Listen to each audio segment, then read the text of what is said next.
Yeah, I guess dating back to, I guess, 1999 when I was pregnant as well. I had my son.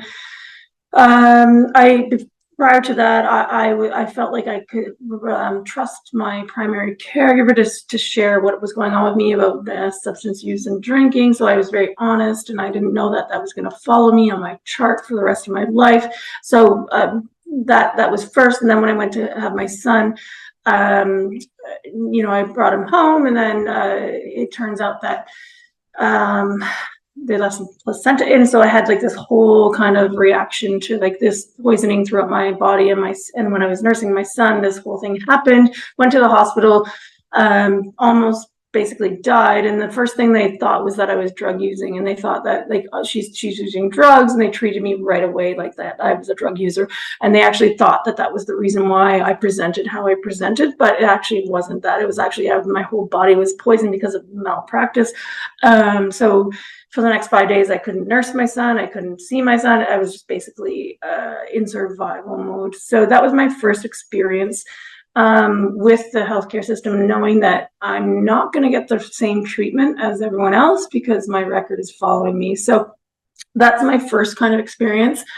Fast forward a little bit, I sort of was struggling more and more with substance use, and every time I presented at the hospital, I wasn't really sure why I was presenting, but I knew I needed help, and I knew that I was emotionally, physically, spiritually just not well, but I didn't know what I needed. So I thought that's where I could go to get some kind of help. And then as soon as I presented there, as soon as I saw my chart, even though it's just like sometimes we can't express in words what we feel, but you see the shift, you see the energy, you can feel the difference of like, all right, yeah, I'm going to be treated differently now. I'm going to be treated like a drug seeker. I'm going to be treated like, we're just going to put you over here, wait a couple hours. We'll see you when we see you. When we see you, you're not good. So I was turned away many times without any resource connection, without any kind of help. Again, so I don't want to get emotional, but it honestly, between the emergency room and like jail, those two pieces have taken a part of my soul, I swear. Like it is just like I can't even express sometimes how it makes me feel to have gone through those experiences. Fast forward a little bit, when I was doing well, and I wasn't using substances, and I was like, I had shoulder surgery 2 times, both, and each time they looked at my record and they're like, we're not going to give you those medications, those opioids, because of your record. So I had to basically, afterwards, I actually did relapse after the first surgery because it was so painful that I didn't have the right treatment, that I actually went to, to seek out alternative, which was the, whatever you want to call it, like wherever I could get the opioids. But it wasn't through the medical system. So that took me on a whole journey after the first shoulder surgery to like trying to get back to wellness. Then the second one, I actually presented some research because I was on Suboxone, the second surgery. So I actually presented some research on like how to treat people with Suboxone, and the papers stayed with me. They didn't go anywhere. They didn't even look at them. The doctor didn't see them. No one actually looked at me. Like they didn't even take me seriously.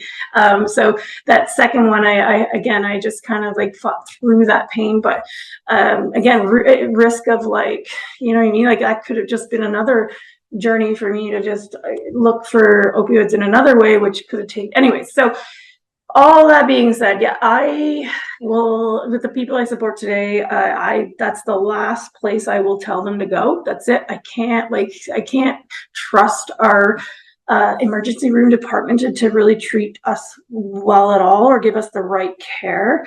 I do believe that moving forward, we do need more people with living experience in the emergency room.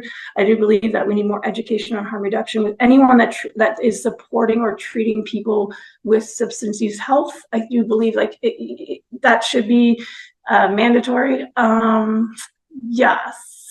yeah. So anyways, yeah, that's kind of my experience with the healthcare. It's not good. Wasn't good. Wasn't great. And it makes me, it does, that's a piece that actually still haunts me to this day, of the treatment that I went through those times. So yeah, my heart goes out to anyone who has to go through that. It sucks. And I hope that we can change that, because it's not fair. It's not right. And anything we can do to change that. That's why I'm here today, I think. Yeah.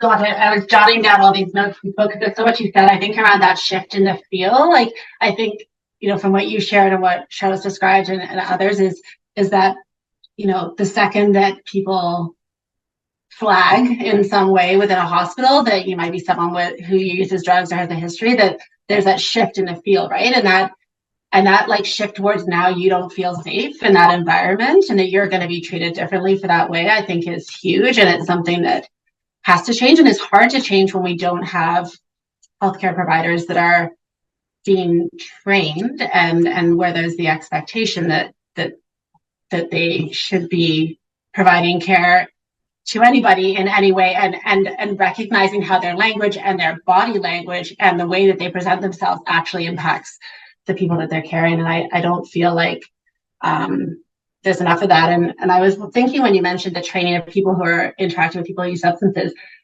I almost think that we need to think about that more broadly, because you and Charlotte have both described situations where you've, with shoulder surgery or childbirth, all these other situations that people who use drugs need to go to hospitals for other reasons. And if that kind of training and expectation of understanding how to provide care to somebody and do that in a safe way is not throughout our hospitals, then, you risk having these experiences whenever you go, even if it's completely unrelated to your substance use, right?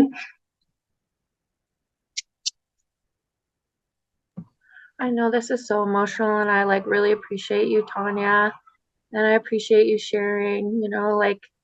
I was thinking too, about the thing around pain and just doctors deprescribing and how deprescribing has really contributed to the overdose crisis, but also deprescribing has contributed to people relapsing when they can't get what they need.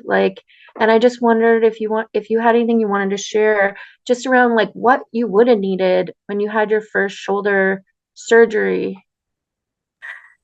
Right. If they would have given me the right amount of, pain medication to get me through those 6 months, and because you're also, for me, as a personal trainer, blah blah blah. At the time, I'm already in a very low state of I can't do anything. I'm already emotionally, mentally, spiritually broken for those 6 months. If I could have gotten those pain medications for that time, I wouldn't have to seek elsewhere. So if I was treated properly rather than looked at, with a history, that it would have been totally, I wouldn't have gone down that a worse path for sure. And I almost didn't make it back again. And my son at this time was, I think he was 6. Anyways, so yeah.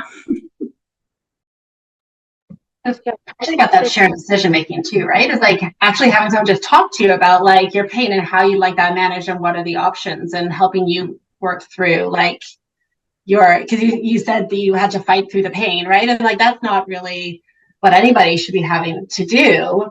And I'm sure you had, your own risk benefit thoughts as to if I need prescription opioids to manage the pain and, those kinds of things, but to have someone who will actually engage you in that conversation, right, is so important. Yeah, pain management is important, and I feel and I always felt this way for as long as I've been working in this and working with people and knowing people, is that leaving people without the pain management they need is a form of torture. And people will go and seek what they need. And we know that opiates can be really good for pain management. And yet there's a really big fear of giving them to people because of overprescribing and everything else that's happened. But it also means that care has just become not beneficial to people. And that fear has led to people not getting their needs met. And so, this is a part of the system that I hope policymakers listen to more about people and their managed pain, and how we cannot leave people having their pain unmanaged, especially like, we're talking about a surgery. And then when it's your livelihood too, like that is depressing when you get injured and you're like, I have to work. And this is like, and it just shows the complexities, like the people are whole people, they're whole beings, they have lots of stuff going on, and we can't see them just through one lens. I also think like healthcare providers need to be held accountable for not taking care of people properly and making assumptions and judgment, but then also having this fear that really needs to be fixed at whatever level, government level, around addressing pain and working with people properly.